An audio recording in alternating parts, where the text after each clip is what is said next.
Sa iba pang balita, sa Sangguniang Panlalawigan naman, ang Camarines Sur nagpatawag ng emergency session upang tugunan ang mga pangangailangan ng mga residente doon. Ang buong ulat ihahatid naman sa atin ng aming kasama, si Grace Refama Simando ng Radyo ng Bayan Naga. Grace, marahing na hapon at kumusta na kayo dyan? Yes, sa ating marahing na hapon, dito ngayon sa Camarines Sur ay maganda na ang panahon. Paminsan-minsan, umuulan pa rin dito sa amin, pero okay na po ang panahon. May oras na para makapaglinis ang lahat. Kaninang umaga ay nagpatawag ng emergency session ang Sangguniang Panlalawigan ng Camarines Sur.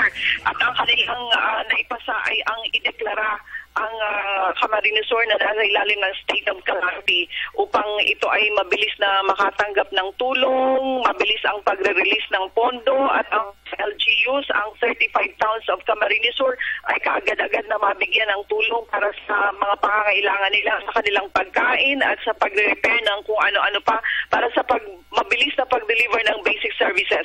Ngayong hapon lang ay lumarga si Governor Mix Villaferte papunta sa Partido area sapagkat yung mga bayan na yon sa 4th District ang medyo nagrabe ng bagyo, lalo na yung mga coastal areas. Dala-dala ang truck ng mga tulong, pagkain, kape at mga gamot kasama ang mga board members ng 4th District na si board member Badong Simando at si board member Maymay Pacamara, pati si Vice Governor Ato Peña ay naroroon ngayon sa 4th District. Target nilang puntahan kaagad ay ang Sangay Camarines Sur, isang maliit na coastal town sa partido na sinasabing marami ang nasalanta. Pero marami rin ang naika-evacuate doon, maaga pa lang. Ang Lagunoy, ang Garchitorena, ang Karamuan at iba pang mga coastal towns.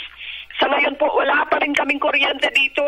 Paubos na ang aming mga baterya. Baka hindi na tayo suwartehin. Maghahanap ako ngayon ng mapagcha-chargean kung saan dito sa Naga City para makapagpatuloy pa tayo makafeed ng report sa inyo. Wala contact ngayon sa kung saan man kasi po off-air ang lahat ng mga radio stations dito, pati ang Radyo ng Bayan ay off-air. Kaya medyo pahirapan ang komunikasyon dito. Mabuti na lang yung 3 kong cellphone ay na charge para may mga spare sa mga pag-uulat. Yun po ang latest na mga kaganapan at yun po ang pinakahuling sitwasyon na maibibigay ko. Ibabahagi ko sa inyo ngayon mula dito sa Bicolandia, lalo na sa Camarines Sur, ng Bayan Naga, para sa Telebisyon ng Bayan, Grace Refama Simando.